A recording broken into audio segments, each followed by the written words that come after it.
అని ఆమె చెప్తున్నది, దేవునికి చెప్తున్నది, యేసు ప్రభుకి చెప్తున్నది.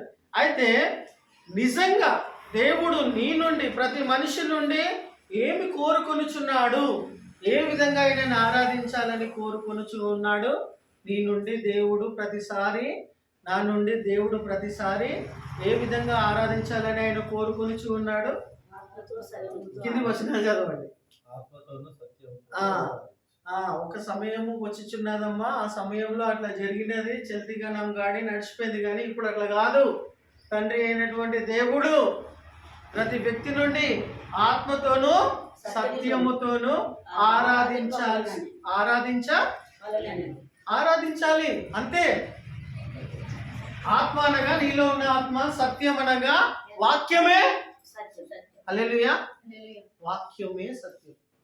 వాక్యంను తీసుకోవాలా సందర్భాన్ని బట్టి. హల్లెలూయా. నీ పరిస్థితిని బట్టి, ఇప్పుడు నువ్వు ఏ పరిస్థితిలో ఉన్నావో ఆ పరిస్థితిలో దేవుని వాక్యము బైబిల్లో నుండి తీసుకోవాలా. ఆ సత్యాన్ని, ఆ వాక్యాన్ని తీసుకొని నీలో ఉన్న ఆత్మతో, ఆ సత్యముతో ఆరాధించాలి. హల్లెలూయా. హల్లెలూయా. హల్లెలూయా. వాక్యముతో, ఆత్మతో ఆయనను ఆరాధిస్తూ ఉండాలి. నువ్వు ఎప్పుడెప్పుడైతే నిన్ను సిద్ధపరచుకుంటావో ప్రియమైన వారలారా, నువ్వు దేవుణ్ణి ఆరాధించాలని పూనుకుంటావో, దేవుణ్ణి ఆరాధించాలని కోరుకుంటావో, అప్పుడు ఏమున్నా లేకున్నా, మైక్ ఉన్నా లేకున్నా, నీకు కోరస్ వాళ్ళు లేకున్నా, బృందం పాడేవాళ్ళు నీ పక్కలో లేకున్నా కానీ కూడా, ఎవరున్నా లేకున్నా కానీ కూడా ఏం చేయాలా? నీలో ఉన్న ఆత్మతో నీవు యాక్టివ్ చేసుకొని, సత్యం ఏమై ఉన్నదంటే, ప్రభువా పాపినైనా నన్ను రక్షించుకున్నావు ప్రభు, నీ పవిత్రమైన రక్తం నుంచి నన్ను కాపాడుకున్నావు ప్రభు, భూమికి పునాది వేయబడక ముందే ప్రేమ చేత నన్ను ఏర్పరచుకున్నావు, ఒక జన్మనిచ్చినావు, ఒక కుటుంబాన్ని ఇచ్చినావు, తర్వాత దారి తప్పిపోయిన తర్వాత కూడా నన్ను వదిలిపెట్టకుండా నీ రక్షణ ఇచ్చినావు, నీ సువార్తను నా దగ్గరికి పంపించినావు, నన్ను రక్షించుకున్నావు, నీ బిడ్డగా చేసుకున్నావు అని ఆత్మతో ఇవన్నీ సత్యాలను గుర్తు తెచ్చుకొని ఆత్మతో దేవుణ్ణి ఆరాధించేటువంటి వారులుగా దేవుని బిడ్డలు ఎల్లప్పుడూ అట్లా ఉండాలి. హల్లెలూయా. ఇటువంటి ఆరాధన, this type of real worship is expecting God from you. Hallelujah. Hallelujah. ఇటువంటి ఆరాధన దేవునికి ఇంపైన సువాసనముగా, స్వీట్ స్మెల్లింగ్ అరోమా లాగా ఉంటుంది. హల్లెలూయా. హల్లెలూయా. ఇది కోరుకుంటున్నాడు దేవుడు. కాబట్టి ఒక 2 వచనాలను చూసుకుందాం. దేవుణ్ణి మనం ఎప్పుడు అంటే మ్యూజిక్ లేకుండా ఆరాధించొద్దా? మ్యూజిక్, తంబూరలతోను, సితారాలతోను, ఎవ్రీ న్యూ ఇన్స్ట్రుమెంట్ తోను ఆరాధించాలి. హల్లెలూయా. ప్రతి ఒక్క వస్తువు, ప్రతి ఒక్క మ్యూజిక్ సిస్టమ్ ఈస్ క్రియేటెడ్, సృష్టించబడినది, తయారు చేయబడినది ఫస్ట్గా స్టార్టింగ్లో దేవుణ్ణి ఆరాధించడానికి. హల్లెలూయా. ప్రతి ఒక్క మ్యూజిక్ బిట్, ప్రతి ఒక్క ఇన్స్ట్రుమెంట్ కూడా తయారు చేయబడినది దేవుణ్ణి ఆరాధించడానికి. హల్లెలూయా. కీర్తన గ్రంథములు అని కీర్తనలు ఉన్నాయి కదా. ఎన్ని ఉన్నాయి కీర్తనలు? ఎన్ని కీర్తనలు ఉన్నాయి? How many chapters are there? 150 అధ్యాయాలు ఉన్నాయి. 150 చాప్టర్స్ అనేటి ఏమి సూచిస్తూ ఉంటాయి? ఒక్కొక్క అధ్యాయం ఒక పెద్ద సముద్రంతో. ఆ ఒక అధ్యాయాన్ని అర్థం చేసుకోవాలంటే నీ జీవితం సరిపోదు. ఒక్క అధ్యాయాన్ని అర్థం చేసుకొని దానికి తగ్గట్టుగా ఒక ఇన్స్ట్రుమెంట్ని, ఒక వాయిద్యాన్ని సృష్టించాలంటే జీవితం సరిపోతుంది. ఎందుకు ఈ విషయం చెప్తున్నా అంటే, వాయిద్యాలు అన్నీ కూడా సృష్టించబడినవి, తయారు చేయబడినది యేసు ప్రభువుని ఆరాధించడానికి. హల్లెలూయా. హల్లెలూయా. ఆయనని ఆరాధించడానికే ఎవ్రీథింగ్ ఈజ్ మేడ్. హల్లెలూయా. కాబట్టి ఆయా సమయాలలో చూడండి, ఒకసారి మనము ఆది అపోస్తుల యొక్క కార్యములను మనం చూస్తూ ఉన్నట్టయితే, ఆయా సమయాలలో నేను ఈ విషయాన్ని మీకు ఎందుకు జ్ఞాపకం చేస్తున్న ఇటువంటి సందర్భాలలో అంటే, always all the time in every situation, in every place. ప్రతిసారి, ప్రతి సందర్భంలో, ప్రతి సమయాలలో, ప్రతి స్థలాలలో నువ్వు ఎప్పుడెప్పుడు ఈ విషయాన్ని మర్చిపోవద్దు. ఏ విషయాన్ని? ఆరాధించాలనే విషయాన్ని మర్చిపోవద్దని యేసు ప్రభు చెప్పిన మాటను నేను మీకు జ్ఞాపకం చేస్తున్నాను. హల్లెలూయా. నువ్వు ఆరాధించడానికి వచ్చినప్పుడల్లా నీలో ఉన్న ఆత్మను యాక్టివ్ చేసి సత్యమును గుర్తు తెచ్చుకొని, ఆ ఆత్మతో సత్యముతో మ్యూజిక్ ఉన్నా లేకున్నా, నీకు మాటలు అనడానికి రాకున్నా, పలకడానికి రాకున్నా, నీలో ఉన్న ఆత్మతో సత్యముతో ఆరాధిస్తుంది. కృతజ్ఞతలు చెల్లిస్తారు. అటువంటి ఆరాధన దేవునికి ఇష్టమైనటువంటి ఆరాధన అని కింది వచనాలలో యేసు ప్రభుల వారు తెలియజేస్తూ ఉన్నాడు. కాబట్టి మనము మర్చిపోకుండా కూడా ఎప్పుడు ఎట్లాంటి వాతావరణంలో ఉన్నా కానీ కూడా we have to worship the lord. చూడండి, ఆయా సమయాలలో చూడండి, దేవుడు చిన్న చిన్న గుంపులుగా తయారు చేసి ఏ విధంగా దేవుణ్ణి ఆరాధించి ఉంటూ ఉన్నారు. మనం 2-3 వచనాలను చూసుకొని మనము చూడండి. అపొస్తలుల కార్యము 2వ అధ్యాయము 46-47 వచనంలో చూడండి. 2 వచనాలను చూసుకొని, ఇంకా ఎక్కువ మిమ్మల్ని ఈ ఉబ్బరంలో కూర్చోబెట్టాను. కానీ మీకు ఒకటి తెలుసా, సైంటిఫికల్గా మీరు కూర్చొని చెమటలు కారుస్తున్నారు చూడండి.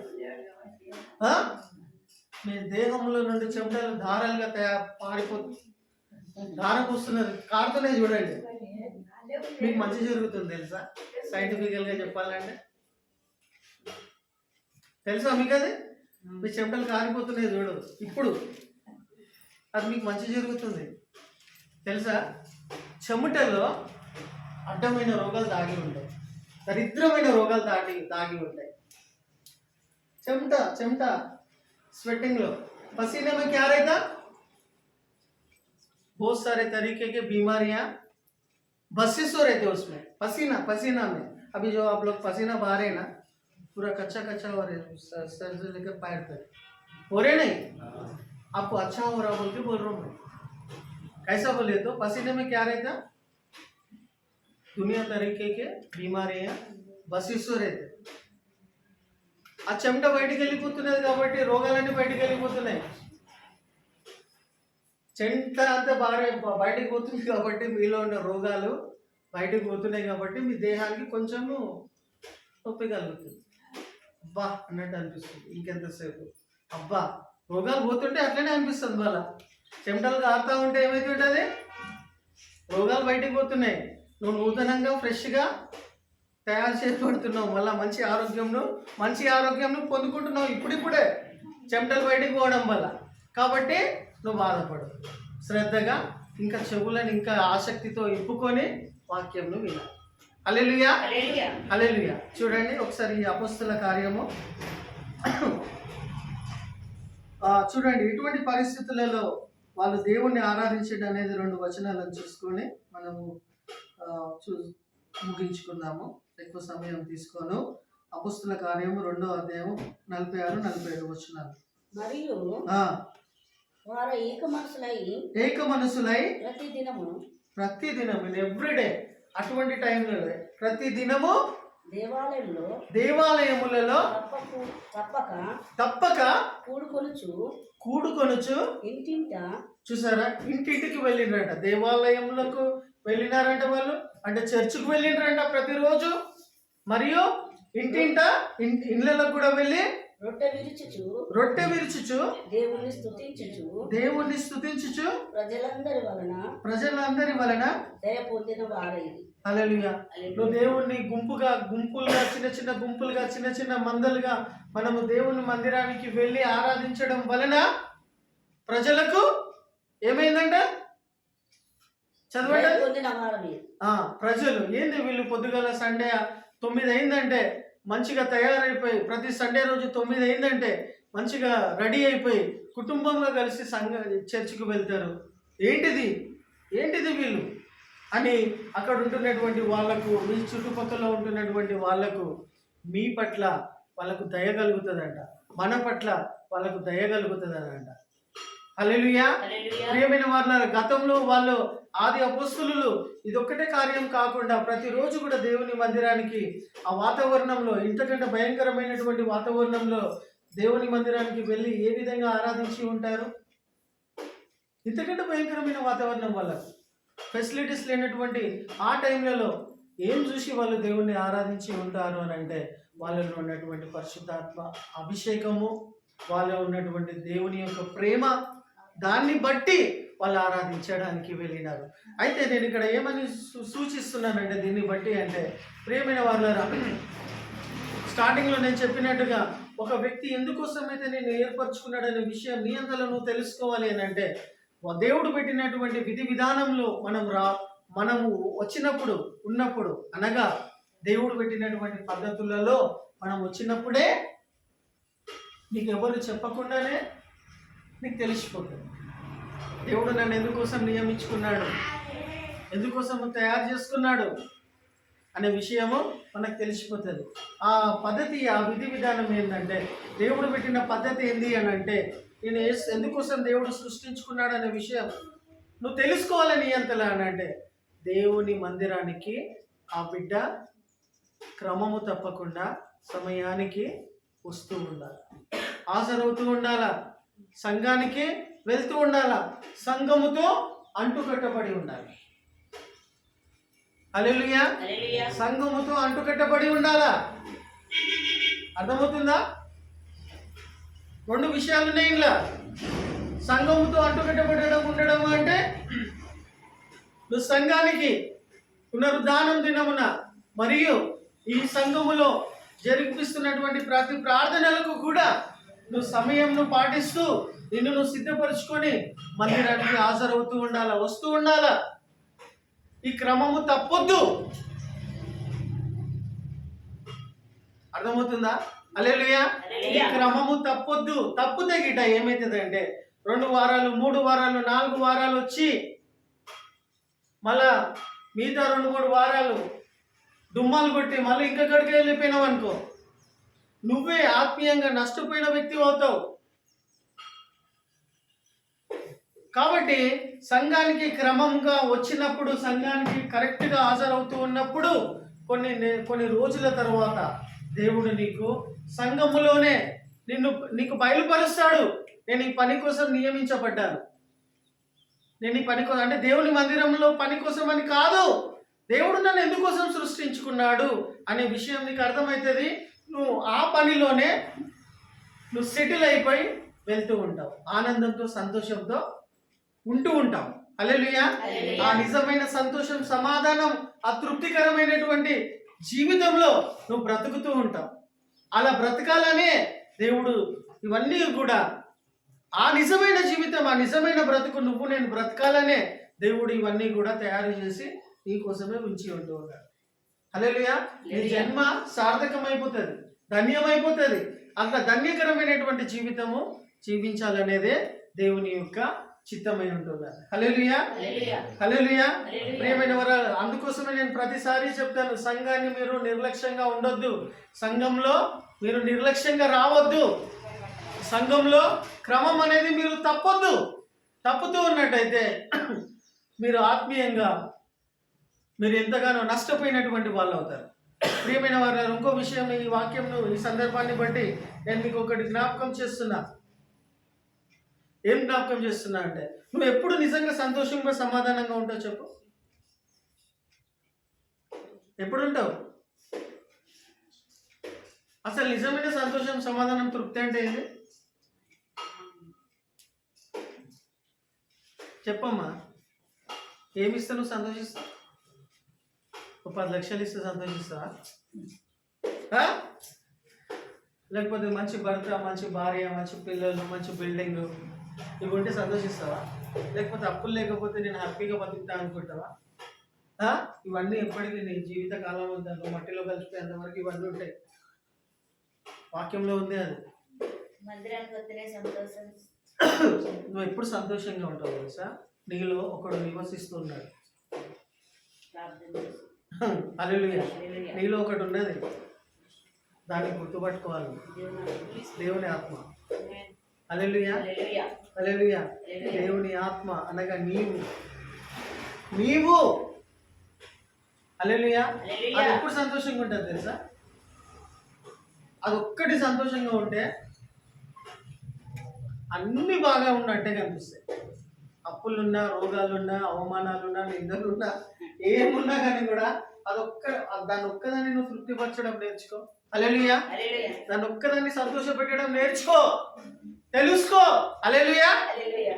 అప్పుడు ఎప్పుడు నీలో ఉన్నటువంటి దేవుని ఆత్మకు హల్లెలూయా, హల్లెలూయా. నీలో ఉన్న దేవుని ఆత్మకు నువ్వు పోషించడం నేర్చుకో. హల్లెలూయా. హల్లెలూయా. అర్థమవుతుందా అమ్మా? అర్థమవుతుందా?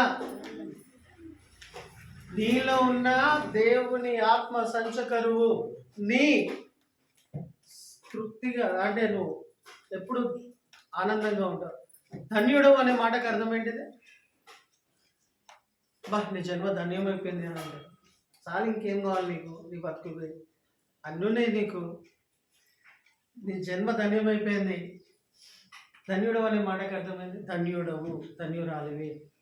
What is the meaning of blessed thing? Hallelujah. Hallelujah. Just దాన్ని నిర్వచనం చెప్పండి, చెప్పండి అమ్మా. ధన్యుడవు అంటే ఏంది? గొప్పవాడు, మంచివాడు. గొప్పవాడు అనే మాటకు వేరే అర్థం, మంచివాడు అనే మాటకు వేరే అర్థం వస్తుంది. ధన్యుడు అనే మాటకు అర్థం ఏమొస్తుంది? ఉప్పు ఉంది, ఉదాహరణకు ఉప్పు ఎట్లుంటుంది? ఉప్పు ఎట్లుంటుంది? You are the salt of the earth అని చెప్పిండు యేసు ప్రభు. నువ్వు భూమికి ఉప్పు అయి ఉన్నావు అని అంటే ఉప్పు అంటే ఏంది? ఉదాహరణ చెప్తున్నా. ధన్యుడు అనే మాటకు అర్థం కావాలంటే ఈ ఉప్పు దగ్గరికి రావాలి. కూరలో అన్ని వేసిన తర్వాత కూడా ఉప్పు వేయకపోతే ఎట్లా? ఉప్పుతో ఎందుకు పోల్చిండు దేవుడు నిన్ను? ఎందుకు అని అంటే నువ్వు లేకపోతే ఆ పని కాదు, అంతే. ఉదాహరణకి చెప్తున్నా, ఒక్క కారణం చెప్తున్నా. నువ్వు లేకపోతే ఆ పని కాదు. నువ్వు ఎట్లాంటి ఆమెమైనా కానీ, ఎట్లాంటి వ్యక్తిమైనా కానీ నువ్వు ఉండాలి, అంతే. నువ్వు లేకపోతే అది రసవంతం కాదది. ఉదాహరణకు ధన్యుడు అనే మాటకు అర్థం ఏంటిది అని అంటే ఇంగ్లీష్లో బ్లెస్సెడ్ వన్ అని అంటారు. Blessed one. బ్లెస్సెడ్ అనే మాటకు అర్థం ఏంటి అని అంటే, ధన్యుడు అనే మాటకు అర్థం ఏంటంటే పరిపూర్ణమైనటువంటి ఆనందము, సంతోషం. Happy person, happiest person. Hallelujah. Happiest person in the world. అర్థమవుతుందా? సంతోషము పరిపూర్ణమైపోతుంది చూడు. నీలో ఉన్న సంతోషం పరిపూర్ణమైతుంది చూడు. వాళ్ళని ఏమంటారు? ఆ వ్యక్తిని ఏమంటారు? ధన్యుడు అనే మాటకు అర్థం అది. పుట్టిగానే నీ దగ్గరకు వచ్చి నువ్వు ధన్యుడు అని అంటే అయిపోయిందా? అర్థం తెలియదు. ధన్యపరమైన జీవితం బతుకుతున్నావు అంటే ఒప్పో ధన్యుడు అన్నాడు అంటే అయిపోయిందా? దాని అర్థం తెలియాలి కదా నీకు. ధన్యుడు అనే మాటకి ఏంటంటే హ్యాపీయెస్ట్ పర్సన్. ఆనందము పరిపూర్ణమై ఉంటుంది చూడు, దాన్ని ధన్యుడవు, ధన్యురాలివి. హల్లెలూయా. ధన్యుడవు అనే మాటకు అర్థం అది. ఎందుకు ఈ విషయం చెప్తున్నా, ఎందుకు ఈ సందర్భం తీసుకొచ్చిందో చెప్పండి. నీలో ఉన్నటువంటి ఆత్మను, దేవుని ఆత్మను, దేవుడిచ్చిన సంచ కరువును ఎప్పుడైతే నువ్వు పోషించడం స్టార్ట్ చేసుకుంటావో అప్పుడు ధన్యుడిగా ఉంటావు, హ్యాపీగా ఉంటావు. రోగాలు అట్లనే ఉంటాయి, ఉదాహరణకి బాధలు అట్లనే ఉంటాయి, అప్పులు అట్లనే ఉంటాయి, ఇంకేమేమో అట్లనే ఉంటాయి. ఇప్పుడు ఏమేమైతే మీ ఎమ్మడి మిమ్మల్ని చుట్టుకొని ఉన్నాయా లేదా? ధన్యులా మీరు? యేసు ప్రభు కొన్ని సర్మన్ ఆన్ ది మౌంట్ అంటారు 5వ అధ్యాయంలో, మత్తయి సువార్త 5వ అధ్యాయంలో కొండ మీద ప్రసంగం అంటారు తెలుగులో. ఆయన ఏమనుకుంటూ వస్తాడు స్టార్టింగ్లో? అన్నిటిని 5:4లో, 5:3లో, 5:5లో, 5:6లో, 5వ అధ్యాయంలో 3వ వచనంలో, ఒకసారి చదవండి, 2-3 వచనాలు చదవండి. ధన్యుడు అంటాడు. దాని తర్వాత మనం ముగించుకుందాం. ప్రియమైన వారలారా, ఎందుకు ఈ సందర్భాన్ని మీ ముందు తీసుకొస్తున్నానంటే మీలో ఉన్నటువంటి ఆత్మను తృప్తిపరచడం మీరు నేర్చుకున్న నేర్చుకుంటే ధన్యులు, you are the happiest person in the world. సాత్వికులు ధన్యులు. చూసారా, యేసు ప్రభు కొండ మీద కూర్చొని ఏమని చెప్తాడు? చదవండి. దుఃఖపడువారు ధన్యులు. వచనం చదవాలి. 5వ అధ్యాయము 4వ వచనం నుండి చదవండి. దుఃఖపడువారు ధన్యులు, దుఃఖపడువారు ధన్యులు అంట. దుఃఖపడువారు ధన్యులు, ఓదార్చబడతారు. సాత్వికులు ధన్యులు. సాత్వికులు అంటే సాత్వికులు ధన్యులు, పీస్ మేకర్స్ ఇంగ్లీష్ లో. సాత్వికులు ధన్యులు, వారు భూలోకమును స్వతంత్రించుకుందరు. సాత్వికులు ధన్యులు, వాళ్ళు భూలోకమును స్వతంత్రించుకుండు. నీతి కొరకు ఆకలి దప్పులు గలవారు, నీతి కొరకు ఆకలి దప్పులు గలవారు ధన్యులు, వారు తృప్తిపరచబడు. They are the blessed people, వాళ్ళు తృప్తిపరచబడదురు. మరి కనికరము కలిగిన వాళ్ళు ధన్యులు, వారు కనికరం పొందుతారు. హృదయ శుద్ధి గల వారు ధన్యులు. హల్లెలూయా. హృదయ శుద్ధి గల వారు ధన్యులు, హల్లెలూయా. దేవుణ్ణి చూసేదారు. అంటే ఈ సందర్భాలన్నీ కూడా నేను మీకు ఎందుకు గుర్తు చేస్తున్నా? ప్రతి వ్యక్తి ఉన్నాడు అలా, ధన్యుడు ప్రతి సందర్భంలో ఉన్న వ్యక్తి అందులో ఉన్నాడు. వాళ్ళందరినీ ఏమంటున్నాడు? ధన్యుడవు అంటున్నాడు. అంటే ఇప్పుడు మీరు ఏమన్నా ఏడుచుకుంటూ కూర్చున్నట్టయితే మీ పరిస్థితులను బట్టి మిమ్మల్ని ఏమంటున్నాడు? ధన్యుడు అంటున్నాడు. ఎందుకు ధన్యుడు అని ఎందుకు అంటున్నాడు? Blessed are the peacemakers. ఆడేమని రాయబడి ఉన్నది? మీరు సంతోషించారు. ఎందుకు అని అంటే ఏ సిచ్యువేషన్ ఉన్నా, ఏ పరిస్థితి ఉన్నా కానీ కూడా ప్రియమైన వాళ్ళరా, ధన్యుడు అనే మాటకు మీరు కరెక్ట్గా అర్థం చేసుకున్నట్టయితే మీరు నిజంగా ఆనందభరితమైనటువంటి జీవితం జీవిస్తారు.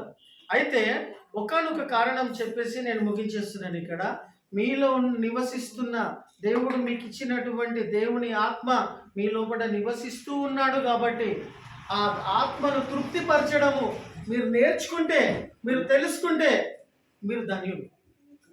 హల్లెలూయా. మీరు అది నిత్యం, అది ఎవర్ లాస్టింగ్, అది శాశ్వతమైనది. ఈ దేహం అనేది మట్టిలో నుండి తీయబడ్డాము, మట్టిలో కలిసిపోతాం. ఒక రూపం, ఒక ఆకారం ఇచ్చిండు దేవుడు మనకు. కానీ నీలో ఉంటున్న చూడు, నీవు, హల్లెలూయా, దానికి మరణం లేదు, దానికి లేదు. అది చనిపోయిన తర్వాత 2 ప్లేసెస్కి వెళ్ళాలి. వెళ్తే నరకానికి వెళ్ళాలా లేదా పరలోకానికి వెళ్ళాలి. హల్లెలూయా. 3వ మార్గం లేదు. హల్లెలూయా. యేసు ప్రభువుని సొంత రక్షకునిలాగా అంగీకరించిన వాళ్ళందరూ కూడా ఎంత ఘోరమైన పాపులైనా కానీ కూడా దేవుని యొక్క శిలువ మరణాన్ని గుర్తెరిగి రక్షణ పొందినటువంటి వాళ్ళందరూ కూడా పరలోక రాజ్యంలో చేర్చబడడానికి అర్హులు వాళ్ళు. హల్లెలూయా. ప్రియమైన వారు, ఎందుకు ఈ విషయాన్ని జ్ఞాపకం చేస్తున్నానంటే, ఇక్కడ మనం ఆది అపోస్తులు చదివినట్టుగా చూసినట్టుగా మనం చూస్తూ ఉన్నట్టయితే ఇటువంటి వాతావరణంలో, ఆ సమయాలలో, ఆ పద్ధతులలో, ఆ తరుణంలో దేవుణ్ణి, ఇవన్నీ లేనప్పుడే దేవుణ్ణి ఆరాధించేది వాళ్ళలో ఉన్నటువంటి ఆత్మాభిషేకంను బట్టి, హల్లెలూయా, ఆత్మలో ఉన్నటువంటి అగ్నిని బట్టి, ఆత్మలో ఉన్నటువంటి ఆ శక్తిని బట్టి వాళ్ళకి ఇవన్నీ ఎక్కడికి వెళ్ళి వచ్చినాయి అంటే, వాళ్ళు గుంపులుగా ఎడతెగకుండా ప్రార్థన చేయుట ఎందును, రొట్టె విరుచుట ఎందును, సహవాసం చేయుట ఎందును, మరియు ఎడతెగకుండా ప్రార్థనలు చేయుట ఎందును వాళ్ళు మానలే కాబట్టి వాళ్ళు అటువంటి ఇంతకంటే ఘోరమైన వాతావరణంలో ఉన్నప్పటికీ కూడా వాళ్ళ లోపల అటువంటి ఆసక్తితో, ఆత్మతో, సత్యముతో దేవుణ్ణి ఆరాధిస్తూనే వెళ్ళినారు. వాళ్ళ గురించి బైబిల్లో ఇప్పటికీ కూడా రాయబడి ఉంటూ ఉన్నది. రాబోయే తరంలో కూడా వచ్చే వాళ్ళందరూ కూడా ఈ వాక్యాన్ని చదువుకొని దీని ప్రకారంగా అనుసరించాల్సిన వాళ్ళై ఉంటూ ఉన్నారు. హల్లెలూయా. ప్రియమైన వాళ్ళారా, ఇంకొక సందర్భాన్ని కూడా మనం చూసుకొని అది చదువుకొని ముగించుకుందాం, దాని వివరణ వద్దు. అపొస్తలుల కార్యము 16వ అధ్యాయము 25వ వచనం చదువుకొని ముగించుకుందాం. చదవండి త్వరగా, లేచి నిలబడదాం మనము. 25వ వచనం. అయితే మధ్యరాత్రి వేళ పౌలును సీలై దేవునికి ప్రార్థించుచు కీర్తనలు పాడుచుండిరి. ఖైదీలు విలుచుండిరి.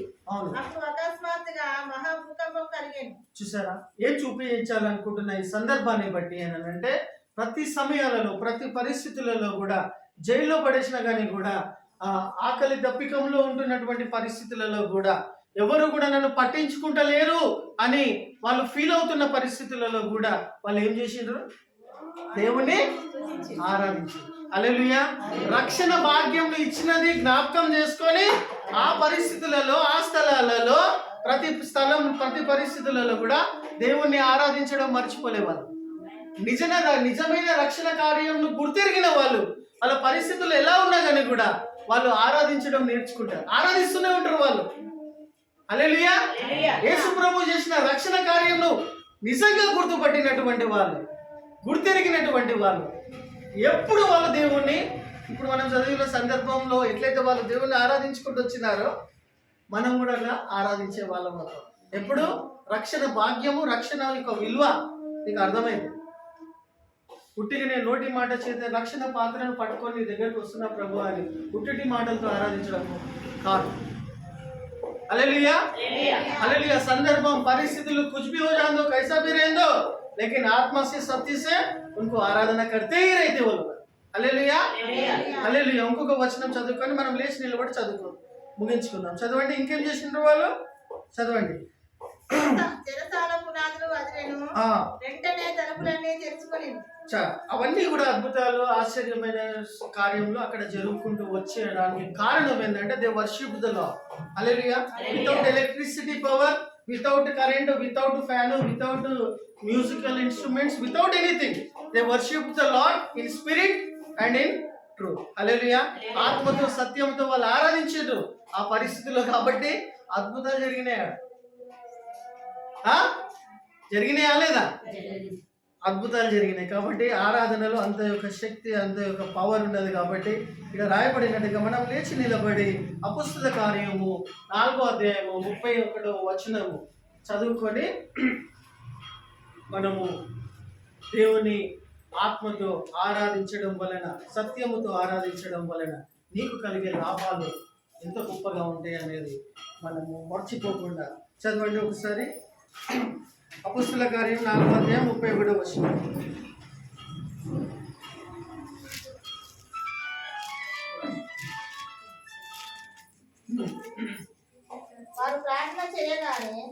వారు ప్రార్థన చేయగానే అపొస్తలుల కార్యం 4:31 కరెక్ట్. అవును. వాళ్ళు ప్రార్థన చేయగానే కూడిన చోటు కంపించెను. అప్పుడు వారందరూ పరిశుద్ధాత్మతో నిండిన వారై దేవుని వాక్యం ధైర్యంగా బోధించారు. దేవుని వాక్యమును ధైర్యముగా బోధించింది. ప్రియమైన వారు, ఈ వాక్యం బట్టి మనకు ఏమర్థమవుతుందంటే దేవుని బిడ్డలకు, క్రైస్తవులతో వాళ్ళతోటి సహవాసం ఉంచాలి. వాళ్ళు క్రైస్తవులతో సహవాసం కలిగిన వాళ్ళై ఉండి యూనిటీ అంటారు దీన్ని. యూనిటీ ఇన్ డైవర్సిటీ అంటే యూనిటీగా, ఐక్యతతో దేవుని బిడ్డలు, ఆ డినామినేషన్ వాళ్ళు, వీళ్ళ డినామినేషన్ వాళ్ళు అని పెట్టుకోవద్దు. అందరూ కూడా ఏ డినామినేషన్ వాళ్ళైనా ఆ సేవకునికి ఇచ్చినటువంటి దర్శనం ప్రకారంగానే వాళ్ళు వెళ్తూ ఉంటారు. వాళ్ళు చదివేది కూడా పరిశుద్ధ గ్రంథమే కదా, మనం చదివేది కూడా పరిశుద్ధ గ్రంథమే. ఇంకొక సంఘంలో చదివే వాళ్ళు ఇంకేదైనా చదువుతారా? ఇంకేదైనా గ్రంథం చదువుతారా? కాబట్టి వాళ్ళ విధానాలలో, వాళ్ళ పరిస్థితుల్లో ఉన్నట్టుగా వాళ్ళు ఆరాధించుకుంటూ ఉంటారు. ఏది ఏమైనప్పటికీ కూడా we have to worship the Lord in spirit and in truth, in every situation, in every place. అక్కడ ఏమని రాయబడి ఉంటున్నదంటే చూడండి అమ్మా, అక్కడ ఏమని ప్రతి స్థలంలో అని రాయబడి ఉన్నది. అది చదవలేదు మీరు? ప్రతి స్థలంలో ఎందులో వారు ప్రార్థన చేయగానే వారు కూడిన చోటు కంపించెను. అప్పుడు వారందరూ పరిశుద్ధాత్మతో నిండిన వారై దేవుని వాక్యం ధైర్యంగా బోధించారు. ప్రతి చోట కూడా ఇంకొక సందర్భం ఉన్నది. కాబట్టి ప్రియమైన వాళ్ళ, ఈరోజు మనం దేవుని వాక్యం ద్వారా ఏం నేర్చుకుందామమ్మా? నీలో ఉన్నటువంటి దేవుని ఆత్మను నువ్వు ఏ విధంగా తృప్తిపరచుకుంటావు అని అంటే వాక్యం నీ ఆత్మకు సరి అయిన ఆహారం ఏమై ఉన్నదంటే దేవుని వాక్యం. దేవుని వాక్యమే నీ ఆత్మకు సరి అయిన పోషణ. నీ దేహానికి, మన దేహానికి 3 పూటల మంచి మంచి ఫుడ్ని ఇచ్చి ఏ విధంగా మనల్ని మంచిగా చూసుకుంటాం. అది ఫిజికల్గా ఉన్నటువంటి దేహాన్ని మనం కాపాడుకుంటాం, పోషించుకుంటాం, చూసుకోవాలి, తప్పేం లేదు. కానీ అంతకంటే విలువైనది, అంతకంటే గొప్ప విషయం, శ్రేష్టమైనదంటే నీలో నివసిస్తున్న దేవుని ఆత్మ శాశ్వతమైనది. దాన్ని దేవుని వాక్యంతో నువ్వు పోషించుకుంటూ ఉండాలి. హల్లెలూయా. అప్పుడే నువ్వు ఆనందంగా ఉంటూ ఉంటావు. ఇంకా వేరే దారి లేదు, వేరే మార్గం దేవుడు పెట్టలేదు. కాబట్టి కొట్టే విరుచుటయందును, ప్రార్థన చేయుటయందును, సహవాసం చేయుటయందును ఎడతెగకుండా we must be attached to the church. సంఘానికి డుమ్మాలు కొట్టకుండా, క్రమం తప్పకుండా వస్తూ ఉన్నటువంటి వాళ్ళు, ఉంటూ ఉన్నటువంటి వాళ్ళు, నాటబడినటువంటి వాళ్ళు, పరిశుద్ధాత్మ చేత అభిషేకించబడి వాళ్ళు ఎటువంటి పరిస్థితిలో ఉన్నా ఆనందకరమైనటువంటి జీవితంలో బ్లెస్సెడ్ లైఫ్ వాళ్ళ. హల్లెలూయా. బ్లెస్సెడ్ లైఫ్, ధన్యకరమైన బ్రతుకులు వాళ్ళ. హల్లెలూయా. ధన్యకరమైన బ్రతుకులు అంటే ఎప్పుడు ఏందమ్మా ఇన్ని సమస్యలు ఉన్నాయి, ఇన్ని బాధలు ఉన్నాయి, ఎప్పుడు నవ్వుతూనే ఉంటావు ఏందమ్మా అంటారు. హల్లెలూయా. ఇన్ని బాధలు ఉంటాయి, ఇన్ని సమస్యలు ఉన్నాయి, ఇన్ని బాధలు ఉన్నాయి, ఎప్పుడు నవ్వుతూనే ఉంటావు ఏంది, ఎక్కడికి వెళ్ళి వచ్చింది నీకు సరే. I'm blessed by God. నేను ధన్యకరమైన జీవితం దేవుడు నన్ను అట్లా చేసుకుందని చెప్తాను. హల్లెలూయా. ఎప్పుడు when you are attached with the church. చేతులు పైకెత్తి దేవుణ్ణి ఆరాధిస్తాం, దేవుడు చేసినటువంటి కార్యము జ్ఞాపకం చేసుకుందాం. కొన్ని నిమిషాలు తీసుకోండి, బయటికి అటు ఇటు వెళ్ళకుండా. This is the